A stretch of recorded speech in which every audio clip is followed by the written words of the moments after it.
Bom, vamos trocar a marcha aqui, sair ali da Lagoa Rodrigo de Freitas e voltar para Botafogo, para falar do Fogão, que estamos gravando aqui na sexta-feira, foi eliminado ontem da Libertadores pela LDU, que agora pega o São Paulo, e um momento muito turbulento para o Botafogo, né? A gente conhece alguns torcedores botafoguenses, né? Acabam perguntando muito para a gente, porque a gente sempre falou aqui que não ia falar sobre finanças do Botafogo, porque não tínhamos o reporte financeiro realizado pelo clube, agora temos, e é até meio complexo falar isso, porque a gente tem o reporte, mas o reporte não é 100% crível, né, na forma como ele traz uma série de conceitos e números ali.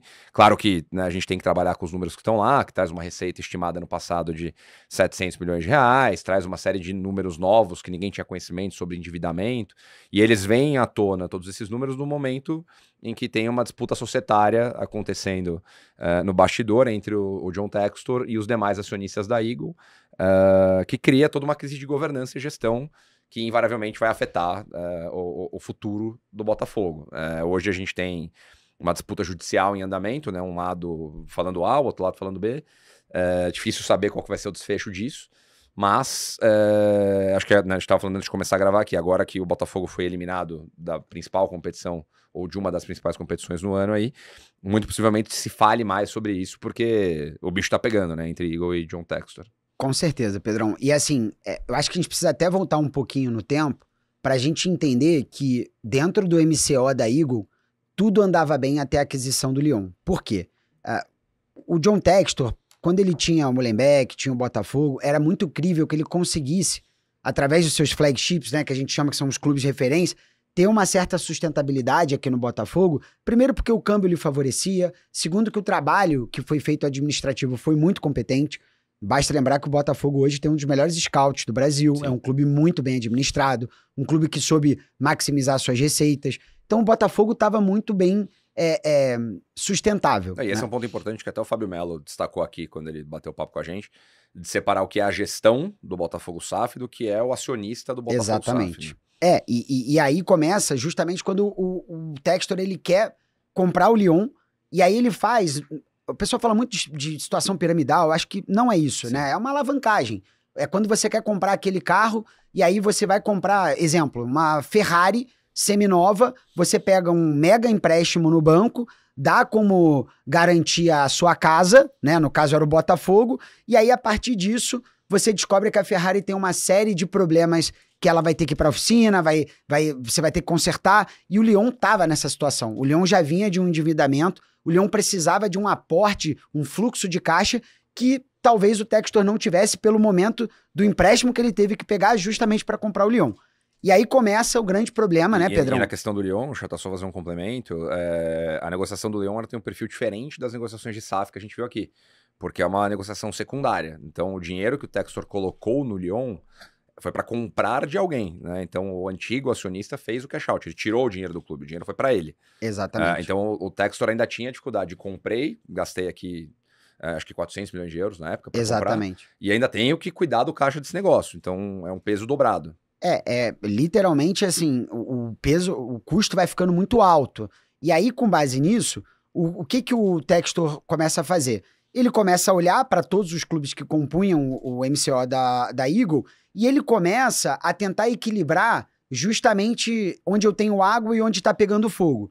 E aí ele faz o que a gente chama de regime de caixa centralizado e ele vai não só cruzando compras de atletas e fazendo quase que uma disponibilidade de caixa onde ele conseguia pegar mais empréstimos e acaba trazendo todo mundo para uma espécie de abraço de afogado. E aí agora, quando você tinha ali credores, né, como principalmente a Ares, né, e você os empréstimos que ele fez começam a defaultar e começam a ser exigidos, nesse momento surge uma cisão ali dos ativos que ela pode ser considerada factível. Por quê? O Botafogo deve... o Leão deve 120, 150 milhões de euros pro Botafogo. Mas como que essa dívida foi contabilizada? Com Sim. Quais atletas, né, Pedrão? E acho que antes de falar sobre cisão, né, ou sobre os pleitos que o John Textor tem hoje na Justiça do Rio de Janeiro contra os antigos acionistas ou atuais acionistas, né, parceiros, sócios dele, é importante falar que existe essa disputa societária antes, né? Então, antes da gente saber com quem fica o Botafogo, quem é o dono do Botafogo, né, hoje ainda por conta de uma decisão, uma liminar da Justiça do Rio de Janeiro que congelou as ações da Eagle, do ponto de vista de governança, tudo continua no controle do Textor, mas do ponto de vista societário, nível de holding, a gente não sabe ainda o que vai acontecer. Então, importante dizer que todos eles eram acionistas da mesma estrutura. Claro que o gestor era o Textor, né? Ele tinha outros acionistas por trás dele, ele tinha a Ares como principal alocador de capital ali na estrutura, né? Teve um empréstimo grande, se não me engano, ali na ordem de $500 milhões para ele fazer a aquisição do Lyon, para ter fluxo de caixa. A Ares, para quem está ouvindo a gente aí, é uma empresa, né, uma gestora americana especialista em crédito privado, e muito que a gente faz na Outfield é espelhado em algumas operações que eles fazem também. Tem bilhões e bilhões de dólares sob gestão, então não fazem isso só no futebol, fazem em vários mercados. E chegou nesse ponto deles terem que executar a dívida, e isso foi criando esse efeito de cascata, né? Eu tenho as ações como garantia, só que a partir do momento que eu não entrego a garantia, eu vou puxar outra garantia, mas eu também não entreguei essa garantia. Os acionistas da Eagle resolveram afastar o Textor da gestão do Lyon aí por conta de toda a discussão do Textor e do Lyon com o regulador na França. E aí estamos num contexto agora que a gente não sabe, né, o que vai acontecer ou quem está com a razão nessa discussão toda, né? Só eles sabem qual que é o acordo de acionistas que eles têm e qual vai ser o desfecho dessa história dele criar uma Eagle nova nas Ilhas Caimã e capitalizar essa empresa para essa empresa eventualmente comprar o Botafogo da Eagle. Fala-se também, né, noticiário esportivo aí, ou de negócios, né, que a Eagle estaria disposta a vender o Botafogo para ele, mas a que preço, né? Solta o nome do Marinax no meio da história de forma meio torta. Então, acho que o torcedor do Botafogo que nos perdoe, mas a gente não tem como ser mais assertivo aqui na análise, porque tem muita informação desencontrada ainda, né? Com certeza. E aí, assim, quando a gente tem um cenário de incerteza, uma judicialização que a gente sabe que vai perdurar e se eles não entrarem em acordo por anos, só nos resta, no bom sentido, não vou nem falar especular, né, Pedrão, mas traçar alguns paralelos. Então, se de fato virar uma guerra sem fim, talvez o Botafogo acabe tendo uma experiência muito semelhante ao que teve o Vasco com a 777. Por outro lado, se de fato o credor compuser com o atual, com o antigo gestor, né, no caso o Textor, você pode ter exemplos, por exemplo, como o Milan, como a Inter de Milão. Então, o que aconteceu nesses clubes? O mutuante, né, quem cedeu o empréstimo desse valor, acaba assumindo o clube, mesmo que não seja o perfil, mas para achar um novo comprador, para ter um pouquinho mais de solvência, até que você ache alguém. Então... E são duas ótimas lembranças, Chata, porque nos dois exemplos, no caso da Inter de Milão, quem havia comprado a Inter de Milão era um conglomerado chinês, que tomou um empréstimo com a Oaktree. A Oaktree também é muito similar à Ares, é uma gestora americana que faz esse tipo de operação. A Oaktree fez a assunção, né, do controle do clube a partir do não pagamento, e esportivamente deu certo, né? A gente está falando de uma Inter de Milão que chegou em 2 finais de Champions em 3 anos. Do outro lado, você tem o Milan, na mesma cidade, mesmo estádio, que fez um movimento de venda para um acionista tailandês. Acionista tailandês não pagou, se alavancou. Quem tomou foi o Elliott, que é um fundo americano que está acostumado também a fazer esse tipo de movimento, e esportivamente também deu certo. O Milan ganhou o campeonato italiano, voltou a ser mais relevante, disputou a semifinal de Champions contra a Inter, né, há 2 anos atrás.